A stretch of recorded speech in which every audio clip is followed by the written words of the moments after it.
First chapter जो कि है सॉल्यूशन। देखिए सॉल्यूशन एक बहुत ही इम्पोर्टेंट चैप्टर भी है और उसी के साथ सॉल्यूशन बहुत ही इजी चैप्टर है।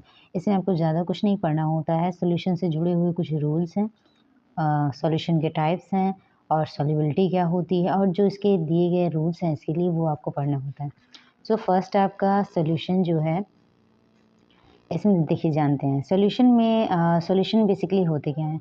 देखो सॉल्यूशंस जो होते हैं वो होमोजेनस मिक्सचर होते हैं ऑफ टू और मोर देन टू कंपोनेंट्स। यानी जो होमोजेनस मिक्सचर क्या होता है, होमोजेनस मिक्सचर का मतलब होता है जो यूनिफॉर्म होगा। ठीक है, यूनिफॉर्म। और यूनिफॉर्म क्या होता है, यूनिफॉर्म का मतलब ये होता है कि उस मिक्सचर का जो सभी पार्ट होगा वो एक ही जैसा होगा। ठीक है, जैसे अगर आप शुगर और जो है वाटर का अगर आप सॉल्यूशन लेते हो, जो शरबत होता है अगर आप उसको लेते हो तो उसमें क्या होता है, चाहे आप उसके ऊपर का हिस्सा देखो चाहे आप जहाँ उस कंटेनर का नीचे का हिस्सा देखो, दोनों एक ही जैसा होता है। तो यानी यूनिफॉर्मली होता है, उसमें डिस्ट्रीब्यूट होते हैं सॉल्यूट। तो ऐसे मिक्सचर को होमोजेनस मिक्सचर कहा जाता है। तो सॉल्यूशन क्या होते हैं, वो बेसिकली एक तरीके के होमोजेनस मिक्सचर होते हैं जिसमें दो या दो से ज़्यादा कंपोनेंट्स हो सकते हैं। ठीक है, एंड दीज कंपोनेंट्स में बी सॉलिड, लिक्विड और इन गैसेस स्टेट। यानी जो ये कंपोनेंट्स हैं वो किसी भी स्टेट में हो सकते हैं, सॉलिड में हो सकते हैं, लिक्विड में हो सकते हैं और गैस में हो सकते हैं।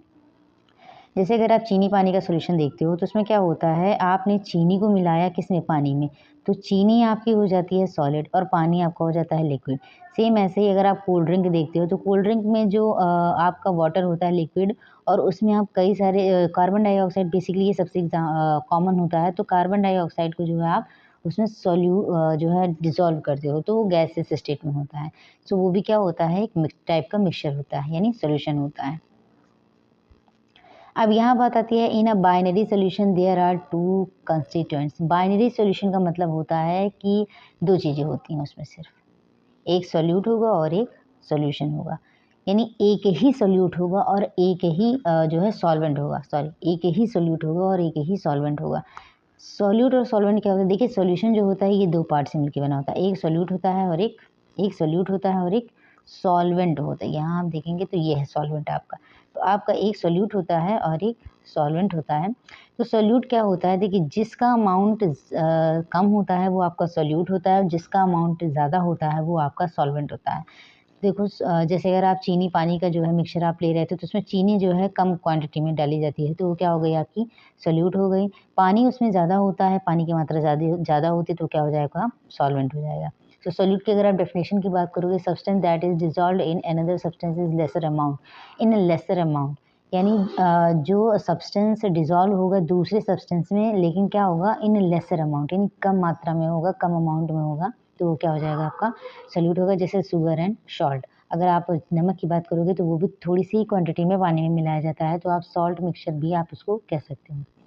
आगे समझ लेते हैं सॉल्वेंट के बारे में। तो सॉल्वेंट क्या होता है, सब्सटेंस इन विच, सेम जैसे सोल्यूट होता है उसी का opposite, substance in which another substance is dissolve in larger amount. यानी वो सब्सटेंस जिसमें दूसरा सब्सटेंस डिजॉल्व होगा।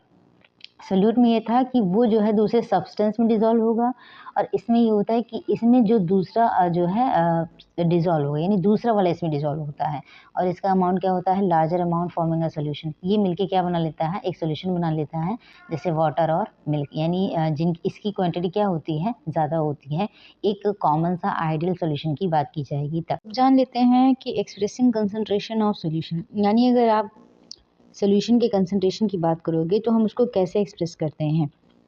यानी हम सॉल्यूशन के कंसंट्रेशन को एक्सप्रेस कैसे करते हैं, कुछ फॉर्मूलेज होते हैं, कुछ यूनिट्स होती है। तो यहाँ पे आप concentration is the amount of solute present in the given quantity of solute और सॉल्वेंट। सो जो कंसंट्रेशन होता है, किसी सॉल्यूशन का जो कंसंट्रेशन होता है वो अमाउंट ऑफ सोल्यूट होता है present in given quantity of solute और सॉल्वेंट। यानी सॉल्वेंट में जो अमाउंट होता है सोल्यूट का वो उसका उस सॉल्यूशन का कंसंट्रेशन होता है। ठीक है, अब इसमें आगे समझ लेते हैं, concentration of solution can be expressed in any of the following. यानी जो कंसंट्रेशन किसी सॉल्यूशन का कंसंट्रेशन होता है वो डिफरेंट वेज में जो है एक्सप्रेस किया जाता है। तो इसमें हमारा फर्स्ट है मास परसेंटेज, जिसका फॉर्मूला होता है W/W। तो अब यहाँ बात करते हैं मास परसेंटेज ऑफ सोल्यूट। अगर आप सोल्यूट का मास परसेंटेज निकालोगे, सिर्फ यहाँ सोल्यूट की बात की जा रही है, तो आप mass of solute in the solution लोगे और total mass of solution into 100 कर दोगे। परसेंटेज कभी भी निकाला जाता है तो 100 से मल्टीप्लाई किया जाता है। अब यहाँ पे आपको जो है मास परसेंटेज सोल्यूट का निकालना है, तो आपको मास ऑफ सोल्यूट पता होना चाहिए सोल्यूशन में, और टोटल जो है सोल्यूशन का कितना मास है वो आपको पता होना चाहिए। Concentration described by mass percentage is commonly used in industrial chemical industry, यानी केमिकल इंडस्ट्री में जो है इस तरीके से जो है सॉल्यूशन के कंसंट्रेशन को जो है एक्सप्रेस किया जाता है। अब इसमें आगे जान लेते हैं दूसरे टाइप का, जो कि होता है आपका वॉल्यूम परसेंटेज। इसमें भी सेम चीज़ ही है, जिस कंपोनेंट का आप निकाल रहे हो, अगर आप सोल्यूट का निकाल रहे हो तो सोल्यूट का जो है वॉल्यूम और टोटल वॉल्यूम ऑफ सॉल्यूशन। अगर आप परसेंटेज की बात करोगे तो आप कैसे आ जाएगा, into 100। So volume of solute upon total volume of solution into 100। 35% of V by V solution of ethylene glycol is used as antifreeze in cars for cooling the engine। ये आपका स्टार पॉइंट है, आप इसको याद रखिएगा। अब इसमें आगे बढ़ते हैं mass by volume percentage of solute, जो कि होता है W बाई V। अब यहाँ W जो स्मॉल लेटर में है ये सोल्यूट का मास होता है, और जो V होता है ये वॉल्यूम ऑफ सॉल्यूशन होता है, ठीक है। अगर स्मॉल V होता है तो वॉल्यूम ऑफ सोल्यूट है, अगर कैपिटल V है तो वॉल्यूम ऑफ सॉल्यूशन होता है। परसेंटेज निकाल रहे हैं तो इंटू क्या कर देंगे, 100। यहाँ तक ये तो रहा आपका जो है कंसंट्रेशन को कैसे एक्सप्रेस किया जाता है। इसमें कुछ और जान लेते हैं। तो volume percentage is commonly used in medicine and pharmacy. ये आप चीज़ ध्यान रखिएगा कि वॉल्यूम परसेंटेज का यूज मेडिसिन और फार्मेसी में किया जाता है। पार्ट्स पर मिलियन, कई जगह आपको पीपीएम में लिखा होगा। देखिए पीपीएम की जो क्वांटिटी होती है बहुत छोटे से पार्ट के लिए होता है, जिसको आप 0.00 समथिंग में एक्सप्रेस या नहीं कर सकते हो, या बहुत सारा आप परसेंटेज बहुत सारा आप नंबर नहीं लिख सकते हो, तब आप जो है उसको पीपीएम में एक्सप्रेस करते हो। सो पीपीएम निकालने का फॉर्मूला होता है number of parts of component upon total number of parts of all components of the solution into 10 की power 6। Concentration of pollutants in water और in atmosphere is often express in PPM, ठीक है।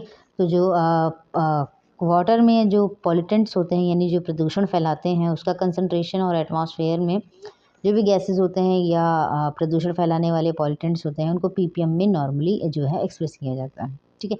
तो आज के लिए इतना ही। कल हम जानेंगे कि मोलैलिटी क्या होती है, मोलैलिटी क्या होती है, नॉर्मेलिटी क्या होती है, और मोल फ्रैक्शन क्या होता है। Thank you for watching.